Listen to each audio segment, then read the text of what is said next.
Good evening, everyone. Welcome to the December 13th, 2022 School Committee meeting. We're here in person at the Higgins Middle School, and also this meeting is being broadcast by PATV and available on the Zoom platform. Minutes are being taken by our recorder, Leanne Harris, and we will begin the meeting with a moment of silence. So if you please join me.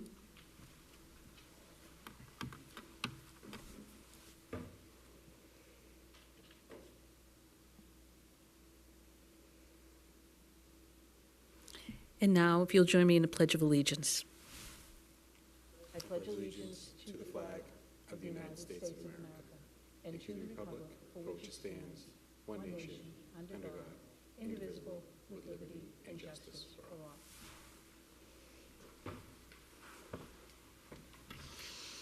Okay. All right. I'm Beverly Griffin Dunn, and I will be chairing the meeting this evening. The mayor could not make it and sent his regrets.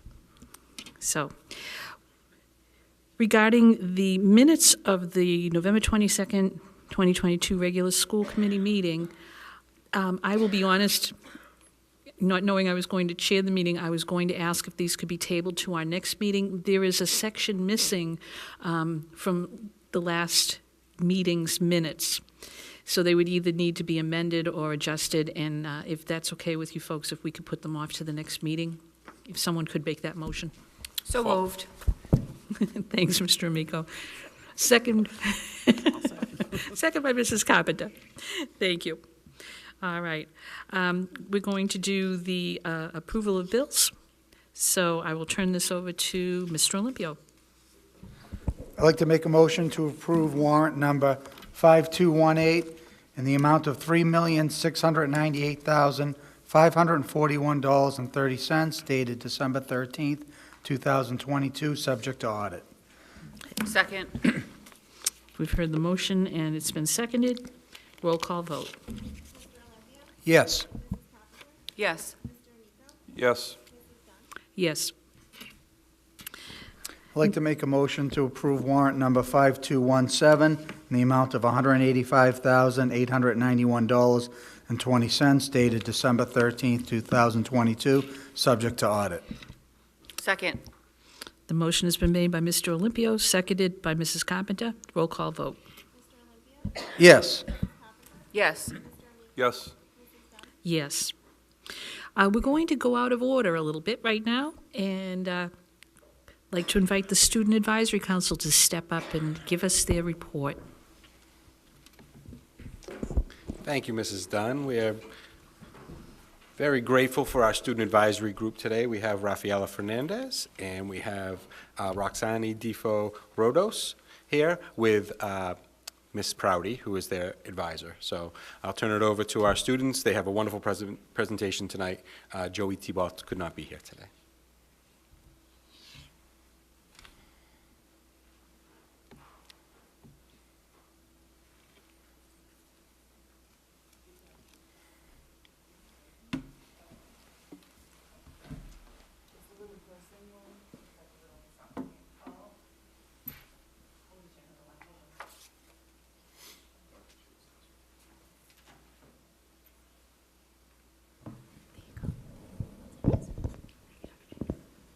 Okay, so tonight we'll tell you about the highlights and going on at Peabody High, and checking in on student community goals for the year and items to address.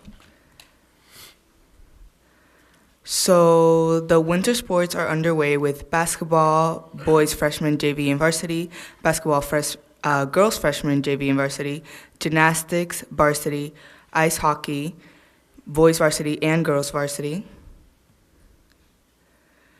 indoor track varsity, swimming and diving varsity, wrestling varsity, and Spirit Week from November 17th through November 23rd.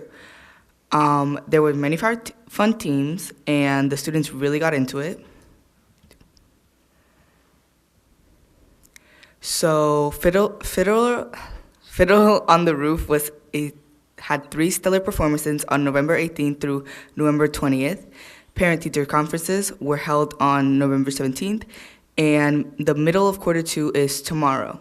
The Observer is back in action with weekly meetings. All right, looking at student community goals for the year. So we have school spirit, more spirit weeks throughout the year. Peer mediators is coming back, and peer mentors between Higgins and Peabody High School is under construction. So we have some items to address. So this was a follow-up from October 2022. It's the update on feminine hygiene products. So I am proud to say that we do have them stocked in the bathrooms, and we're all good on that. Items to. All right, so this is something that's been coming up in our student council meetings is potholes in the student parking area. We would just like to bring that up. I think that was something that was brought up before, and it's just a little, like a little push, I guess, a little reminder. So we have some updates on the water fountains at school. Apparently we do have 2 water fountains, and we are planning to put them outside of B House on the 3rd floor, and then on Main Street on the 2nd floor. We're also thinking maybe later in the future to put one in the cafeteria. I would just to say, on the first floor is really big, and in the lunchroom, there's D House right there. It's a really long way to walk from D House all the way to A House near the gym, so it's a little bit of time consuming, so we would rather have one right in the cafeteria where students are accessible to it during lunch or during classes. And then we have Lowell Street traffic. The traffic has been an issue, especially with new rules implemented on tardiness and getting late to school, and it's just we would like to have more information on how the traffic is going on at Peabody High School and how we can make more efficient ways for our students to get to school on time. So we have, if you guys have any questions, we'll have some answers for you. Thank you. Thank you so much for that report. And so, for the committee's sake, this was brought up to us this week. The students were talking about it. They mentioned the lack of bottle filling stations, and we do have 2 in the district that are available that we bought during COVID. And so we were working with the students just this week to make sure that they're installed. So they have a 3rd one that they would like to look at. So we'll be looking to purchase another one for the high school and be able to install that. So I think this is just a great example of the students bringing things to us and then being able to solve some real problems. So this is one of the reasons why we have student advisory. So I appreciate that, and I think you guys did a great job tonight. Does anyone else have any questions? Mr. Miko?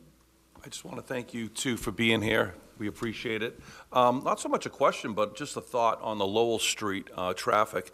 It could be with the changes on Route 114, with all the lane changes, more people are probably taking Lowell Street, excuse me, or there could be a backup due to the lane changes on 114, and I believe there is a meeting tomorrow night to discuss the 114 changes by, is it tonight? It is tonight during our meeting, so hopefully they'll look at that and go from there, but thanks for bringing that up, because someone else had mentioned that to me about the Lowell Street traffic. It seemed like it was a little worse than it has been in the past, so that could be a reason, but thank you. Anyone else? Well, thank you for bringing these up to us. That Lowell Street traffic, it's been a problem for years, but I think everyone has been talking about recently that it does just seem so much worse. And it would be nice to figure it out. Mr. Amico made a good point. It could be something because of what's happened with changes. You change one roadway and, things will change in another. Do you notice the traffic bad in any one specific, I'm going to say direction or area? Because, with the two entrances and exits to the school, do you see any difference where traffic may be coming down Lowell Street or heading up? So from my experience, I would say it's definitely trying to get into the school. Most of the cars that I see lined up are stopped there. Some of them turning into the school, some of them just driving straight, most of them just driving straight. And I guess that's what's making kids late to school, because like you can wake up a little bit later, gotta get dressed, hurry, but still you would still get late to school even though you could make it to school. And it's just, at that point, it's like, why would you even try to get to school on time if it didn't work out, Well, one thing I know that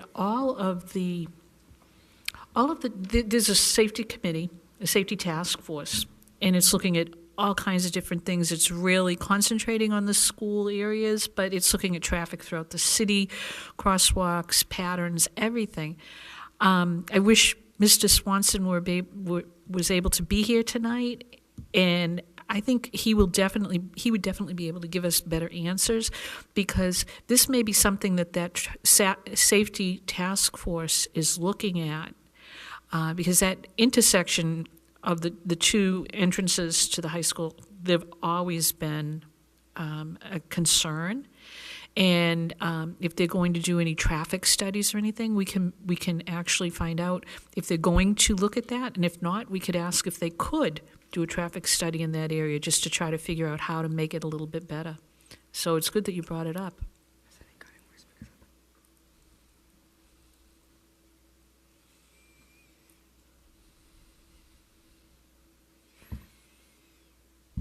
So I noticed that the bus changes kind of, like, the bus times changed, and all of the buses are kind of getting to the school at the same time. So it'll be like really backed up, and like we'll have to wait for some buses to leave, and then the other buses will wait and drop their kids off, and it's just a huge line, like just coming out of the little like drop off area for the buses. So I don't drive, so I don't know if that's if that's made the traffic worse, but because all the buses kind of get to the school around the same time, it definitely has like caused more of a disruption in the school because of that. Are they in the bus loop? So some buses like go a different way, but like the way that my bus goes, we go like right in front of the school entrance, and so buses aren't allowed to like drop off like in this one section in front of the school entrance, so they have to like go all the way down. But because there's so many buses and they're all getting there around the same time, they're really backed up like all the way down, like almost to the entrance, like to the school area. Mm-hmm. And it's just been getting a little harder to for the students personally to like get off and then go to school. Like sometimes we'll get off earlier, sometimes we'll get off later, and it's just a little bit weird. Mm-hmm. Okay. Oh, thank you. We can look into that. Actually, when the school was designed, the reason it had the bus loop out front was to prevent exactly what you're talking about. And way back when, they had twice as many buses. So that was why they tried to keep them out of the traffic so that everybody else could get onto the property. So we can look into that, but thank you for bringing that up. Mm-hmm. Anybody have anything else? Okay. Potholes. We will bring that to the mayor's attention. That's a long-standing problem too. And let me see. This was one that I picked up on, The Observer. I'm really happy to hear The Observer is back in publication. That is great. That is great. I will tell you, I went to a class reunion of the class of 1937. And they had all their observers on display for all their classmates. And there were quite a few. We're going back like 20 years for that reunion. And they had their observer. So it's nice to see that it's still continuing because it's been in existence for a long time. So that's good news. Yeah, my teacher, she has been like telling students that to submit some different art projects because we've been doing like in my class, like in my sculpture class, we've been doing a lot of different art projects like with that like relate to us as the students and our own personalities. So she definitely wanted us to submit to the Observer. So the word is getting around, and everyone is going to be submitting. And she also has past publications of it that we've been seeing, and they're really great. And I'm very excited for it to come out. That's wonderful. Very good. Thank you for coming and for speaking with us. We really do appreciate it. Thank you. Okay. Dr. Vidala?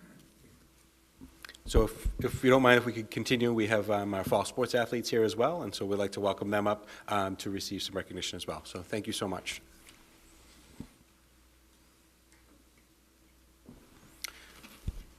Okay, so the next group that we're going to bring up are our fall sports athletes. So tonight is opening night for, it's our first home game for boys basketball and girls basketball. We have a number of athletes who are participating tonight in their athletics. So we did have a very successful fall season, as you know.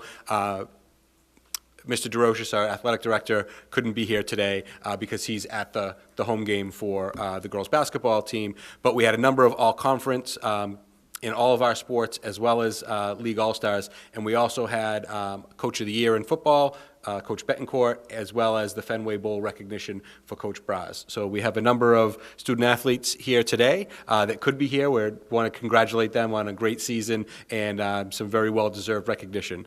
So if Dr. Higgins can call them up, and we'll present you with the certificate, and then the students who were not able to be here today, we'll give them their certificates in school tomorrow.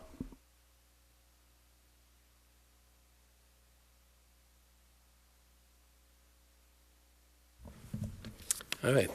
Thank you, Dr. Vidala. So going a little bit out of order, I'd like to start with the cross-country team, and they had an excellent season, so we have a number of all-stars that are here with us tonight. So starting, there's two groups. There's our all-conference selections as well as our all-star participants. So starting with cross-country, Sophia Sharapa.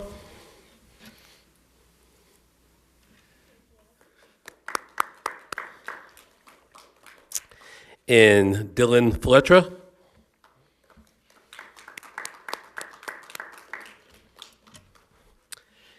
And we have two all-conference selections with us, Ryan Fletcher. And our next student athlete was not only all-conference, she was named the Northeastern Conference MVP, and that's Sarah Davista.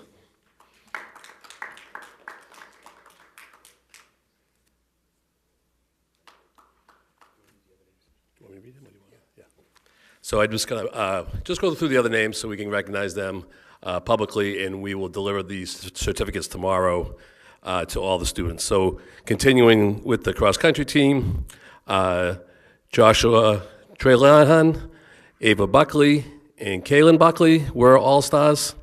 And as far as one other all-conference student athlete who was also the Northeastern Conference MVP was Logan Trachia. So congratulations to all of them. Looking at girls soccer, the all-star was Connie Patarelli, and the two all-conference members were Brene Crivero and Ali Betancourt.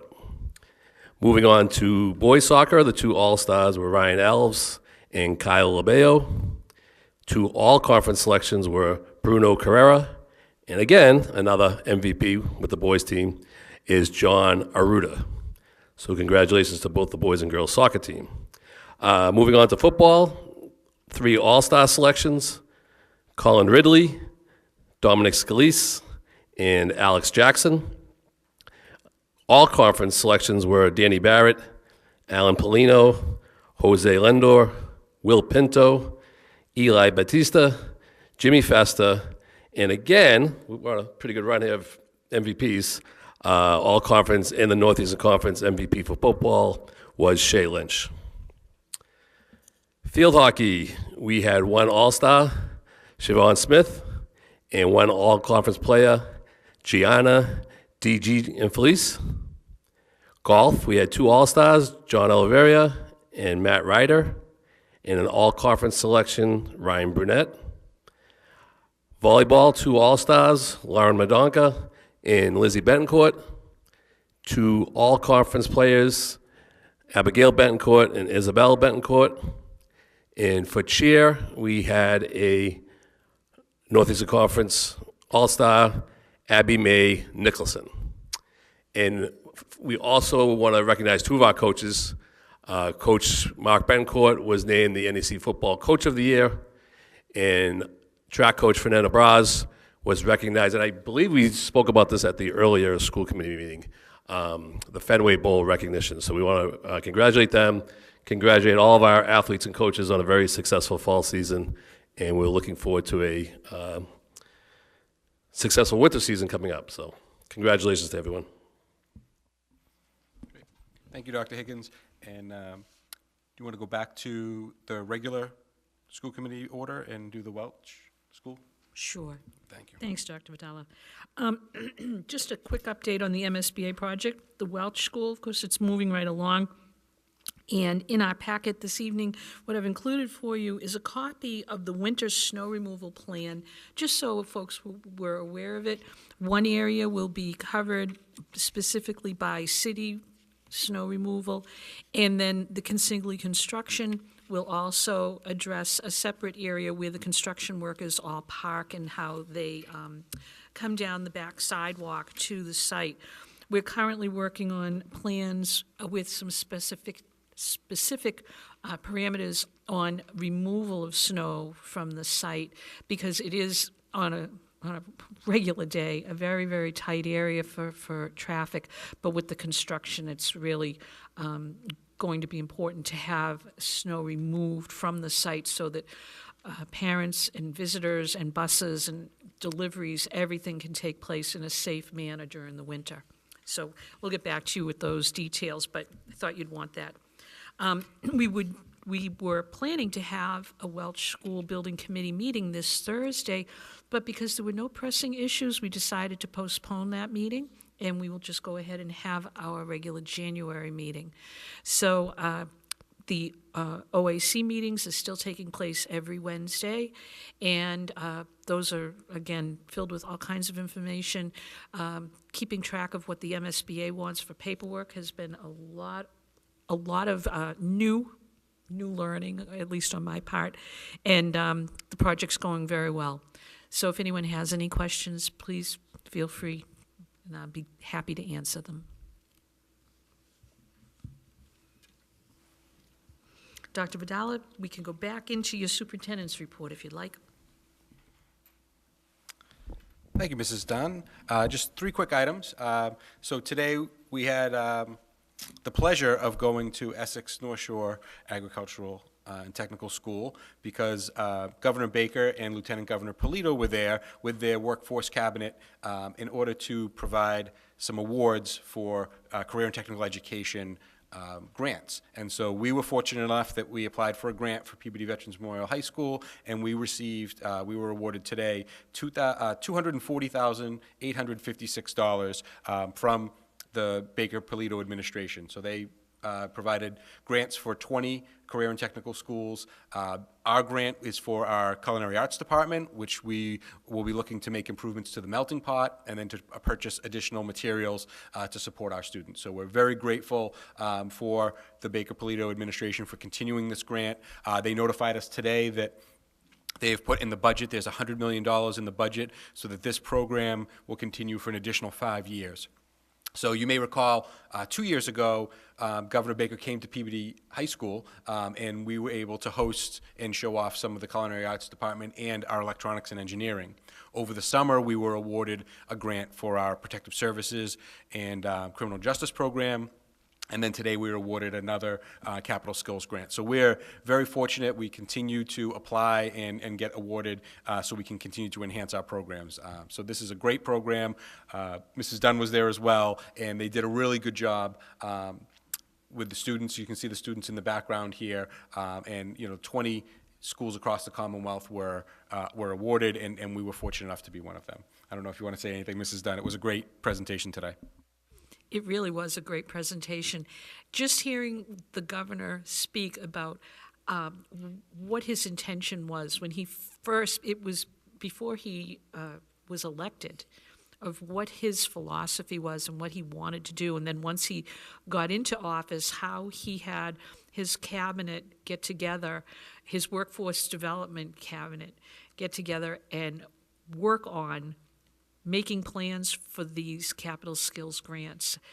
It's a really great story. And when you think of how much money they have put into the vocational and comprehensive schools for training for students, it's phenomenal.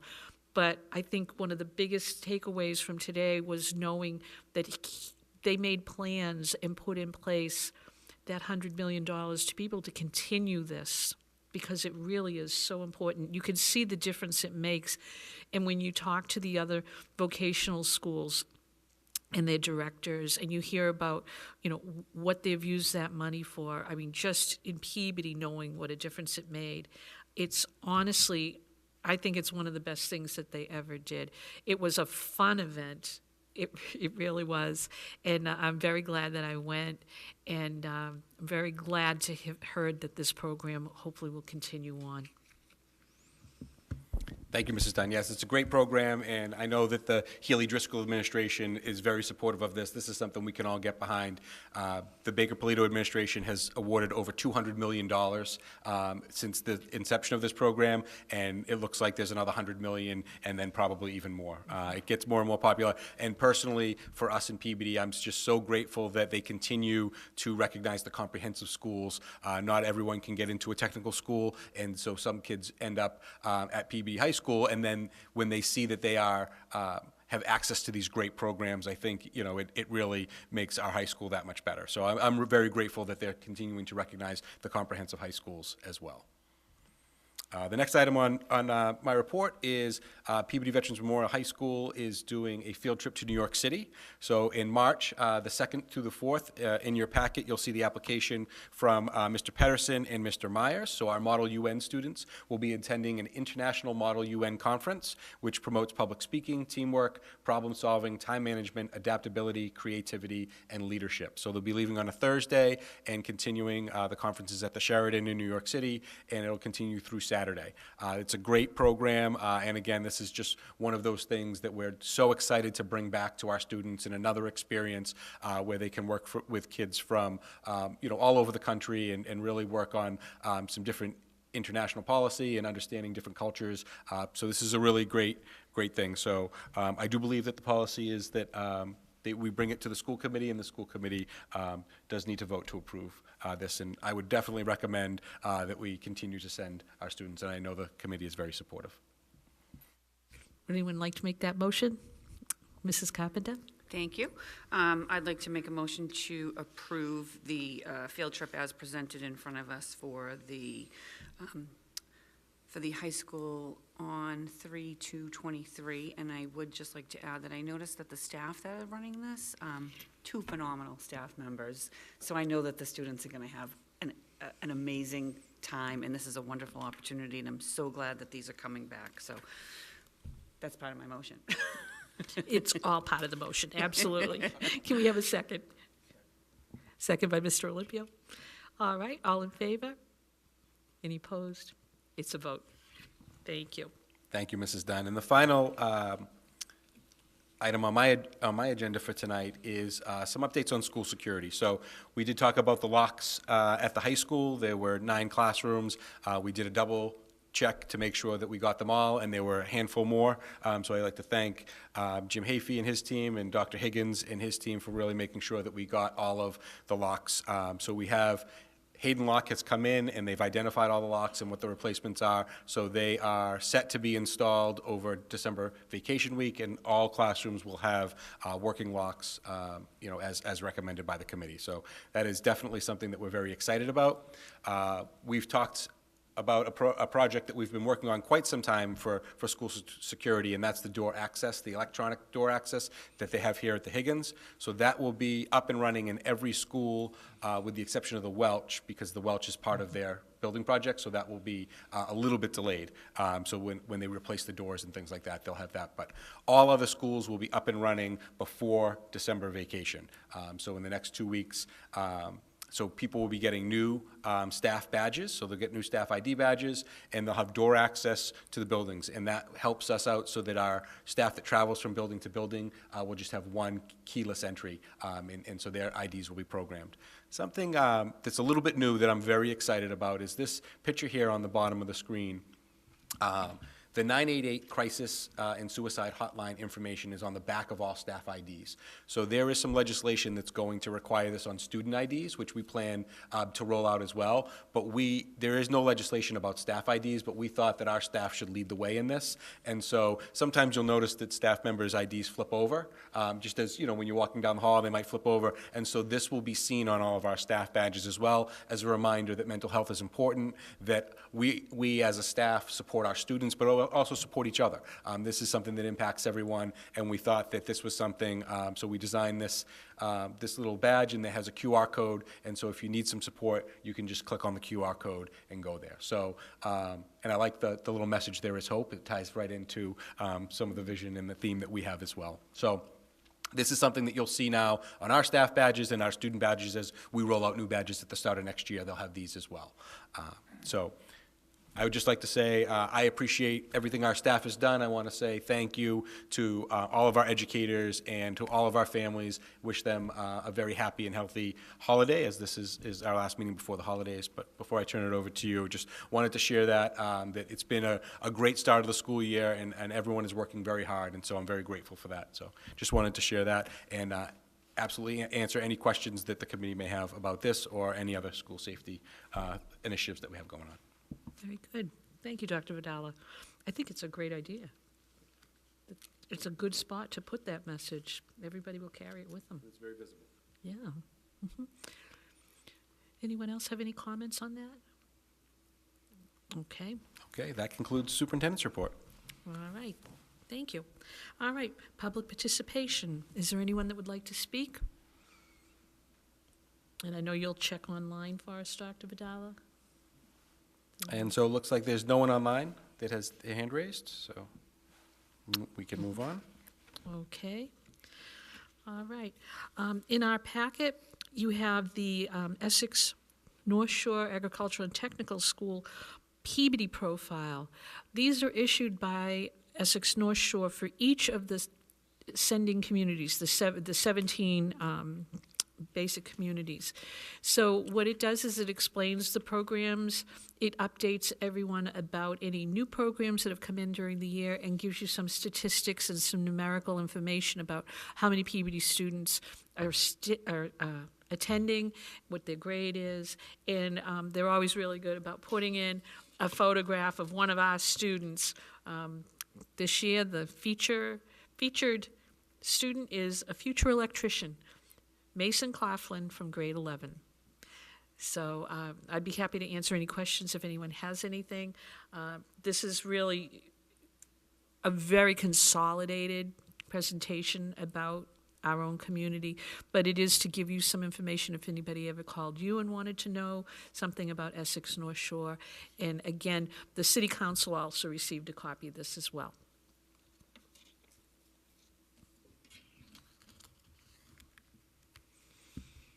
Okay. All right, we'll move along. We're into subcommittee reports already. Did you have a question, Mr. Miko? I know. Well, I look to you for the education subcommittee. All right. Nothing to share at this point. Thank you. Okay, thank you. Finance subcommittee. Yes.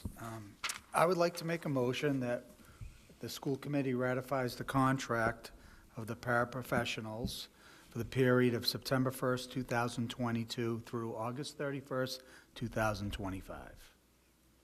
Second. Okay. And And on the motion, Mr. Olympio? I just would like to thank Ms. Carpenter and Mr. Amico for all of their support as being part of the Finance Committee, along with Dr. Vidala and his leadership and support, along with the mayor. Also to Mr. Eric Blake and the paraprofessionals negotiating team. We appreciate everything that the paras do day in and day out. So we're just very happy that we're able to come to an agreement, and we just, again, appreciate everything. Really, everybody involved worked hard at it for a while, and I'm glad that we came to an agreement. Thank you. Thank you, Mr. Olympio. I'd also like to thank the members of the committee who negotiated and all the other parties that are involved in that process. That's a really hard thing. People may not realize how many hours go into that, and there are some really difficult decisions, difficult conversations, and I think that everyone did a fine job on getting us to this point where we can finally have a contract with our paraprofessionals. So thank you very much. And Go ahead. Don, too, and the rest of the school committee, too, for certainly their support over the last few months. Okay. Are there any other comments? Any other discussion? Okay. Going to have a roll call vote. Yes. Yes. Yes. Yes.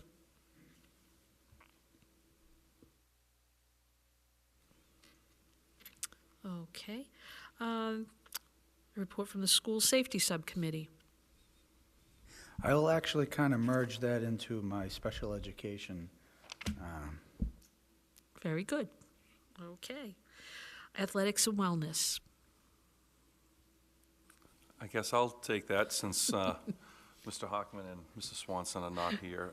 It was a very successful fall season for all our boys and girls sports teams, and winter sports started today, I believe. So there are basketball games tonight, hockey games tomorrow. Last week, that's right, last week. Girls are 2-0. So just wanted to wish all the athletes and coaches and parents a great winter season and a great holiday. Very good. Thank you. Quality and Standards Subcommittee. I will inform you that we did not meet before this meeting, only because of scheduling difficulties, but we will have a very full agenda. I've asked for Mrs. Maccarelli's help going back through the minutes from this, from several months, to make sure that we hit all of the items that had been assigned to Quality and Standards. So we'll be looking at the policies that we have to update, some new policies that may have been presented as potential new policies, and we will get together and have a report before the next meeting. So, thank you. Liaison to Parent and Student Advisory Boards. I have a great meeting to bring back to you. The Parent Advisory Board met on November 30th, and there were representatives from 8 out of our 10 schools there. It was a really nice meeting, a lot of very, very nice members who had very thoughtful items to discuss. I put a list in our packet and did not provide the minutes because the minutes have to be approved by the Parent Advisory Board members, but just so you know some of the things that were discussed: fundraising, cafeteria food, and the equity of menus between the schools. That was something that was interesting. We will probably ask for the head of food services to come in and speak. Spotlighting our district curriculum accommodation plan. That was a really, really great topic that the parents spoke about. Field trip equity. Field trip equity between schools and between grades. The Brown School elevator. Looking to have that repaired, and hopefully it'll be soon. They did ask about seclusions and quiet rooms in schools, and I also directed many of them to speak with you, Mr. Olympio, for your subcommittee as well. There were questions about library staffing and usage in the schools. The parents all would love to see a return to the box program. That stopped during COVID, and they'd like to bring it back. A lot of questions on redistricting, so I think we'll have an update on that. And questions about special needs programs throughout the schools, where they're located, how they are determined where they go. Suggestions and questions on communications throughout the district, issues with the district website. Orientation to schools, this was a really good one. This was asking that many times, so many of us will take it for granted that everyone knows what's going to happen the first day of school. And there are times during that first day of school for someone who didn't grow up here or live here or have older children, where people have no idea about the process at the school. And it was really a nice discussion about how to help new families coming to the schools and make them not only feel welcome but feel safe. That was something that they were concerned about. And that was a nice discussion. You'll be able to see it in the minutes. Again, safety, always, and safety for walkers, bus students, all students, parents, staff, and visitors on the grounds. Safety of the buildings, so they'll be happy to hear about the doors and everything. The stocking of the sanitary items, they were concerned about that for the high school students and also talked about it at the elementary in Higgins. They understood that the elementary schools were pretty much all set, and they knew that the high school was looking for them. So now we can report that that's been taken care of. Snow removal, which is an annual topic for Parent Advisory Board, so we'll take care of that. And then, as I said, very happily, citywide PTO, bringing that back so that it will help the PTOs with their fundraising and being able to collaborate and come up with some good ideas and work together. And that's going to start up in January. And it was an exciting topic because these are all parents who are fairly new to PTO. Some of them have been in it for a while, but they had not been able to participate in citywide PTO. That had stopped a while ago, so they were really happy to hear that it could be brought back. So each of these items will be somehow combined into agenda items going forward, and they'll be addressed. But I am really very pleased to see the people on the PTOs who came to that as representatives. They're very, very helpful, very concerned. They want to help each other. They'd like to help at the high school with a PTSO again, and good discussion. So we did not set a date for January, but we will be. It'll be over email, and then we'll pick a date that everyone can be there. All right, and I'm happy to answer any questions. Okay. Building and Grounds Subcommittee. Okay, yeah, Mr. Hockman's not here. Okay, Mr. Olympio, Special Education. Thank you, Ms. Dunn. We met on Monday, December 5th, and the big topic was actually, before COVID, I reached out to the Peabody Police regarding, I was getting some calls, and I've had some concerns with, as you know, if you have a child with autism or you know someone that's on the spectrum, routine traffic stops are not ordinary, okay? And certainly, so I reached out to Lieutenant Bonfanti, and over the course of, COVID kind of got in the way, but he reached back out to me, and I was happy to hear that if you go on the Peabody, it's www.peabodypd.org, students or drivers in Peabody that are on the spectrum, they can register voluntarily with the Peabody Police, and parents that might have children that are on the spectrum of autism, they can voluntarily register with the Peabody Police. And what that will do is, they're still working the kinks out, but you'll get put into a database. And I know personally, if you get pulled over and again, you have an autistic child in the car, they may get nervous, they may even if it's just something routine, they may try to escape. They may try to open up the car door. In fairness to that police officer, he doesn't know what's going on. So if there's something that is in a database, like this particular driver is driving with somebody that is on the spectrum, I think it could really help everybody involved in the safety for all. And also, too, you may have a student that's on the spectrum, high functioning, they are driving.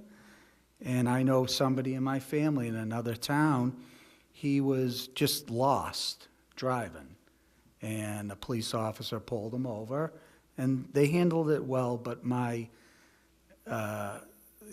should say someone in my family, they had to call an ambulance because they were just upset. They didn't know how to handle the situation. And I think it would have been handled a little better if the police had that knowledge.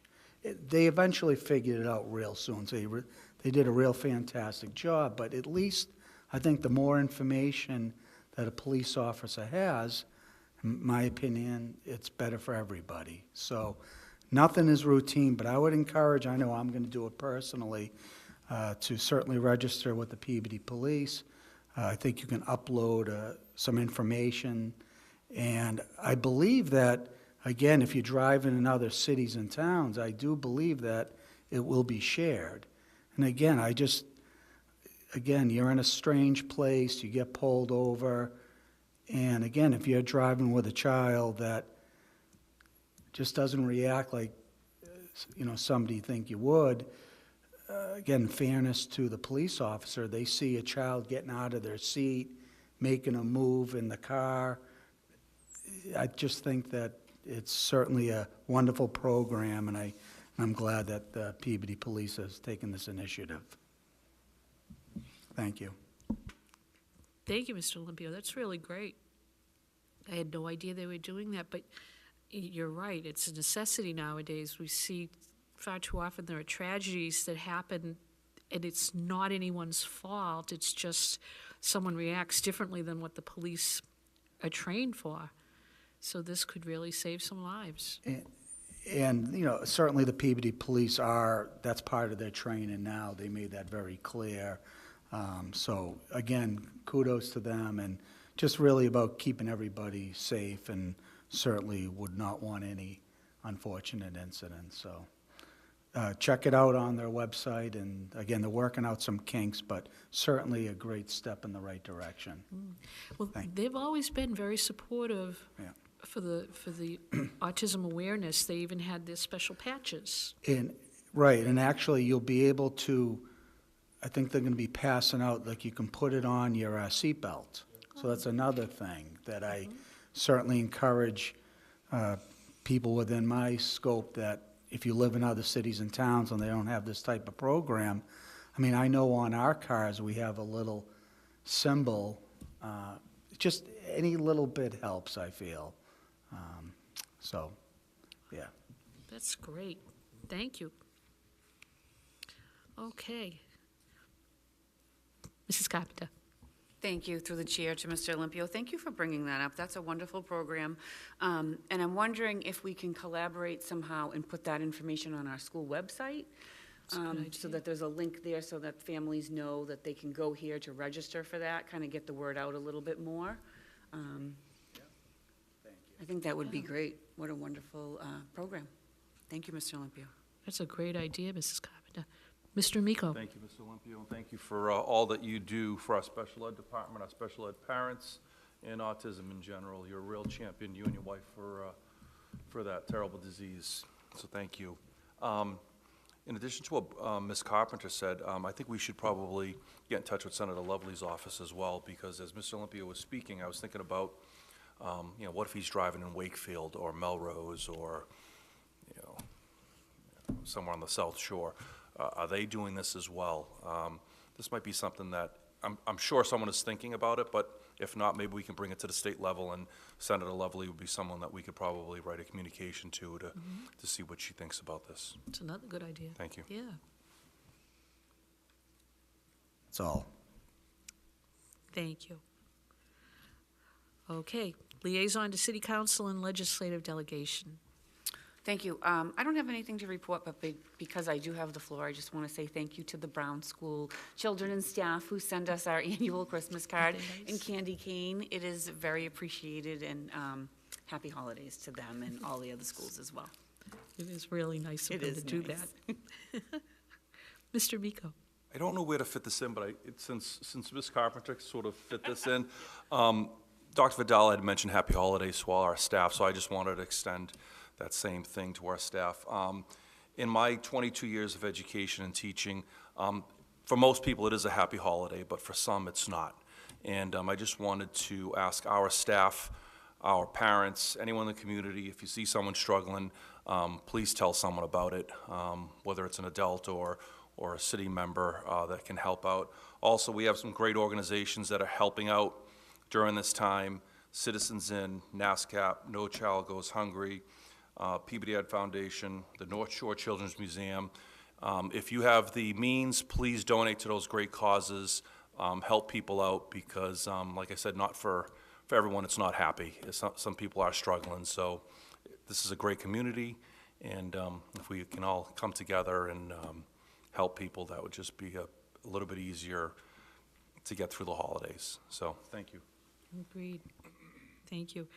I don't think we would have a report this evening. Mr. Hockman's not here for redistricting, so we'll hold that for the next meeting. But I would like to follow up with what Mr. Amico was talking about.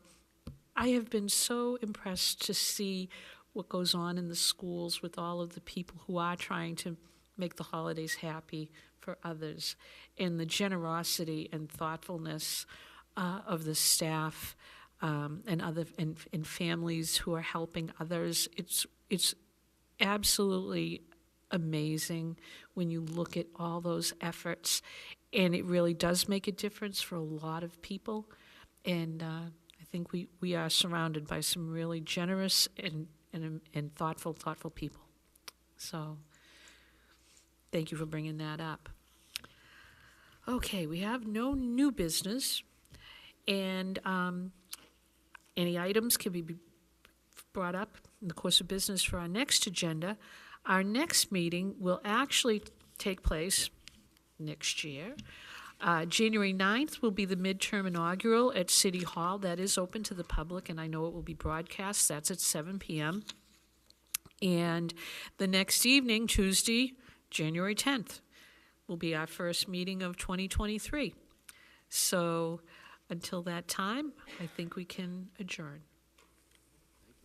All right. Thank you, everybody, and happy holidays to everyone.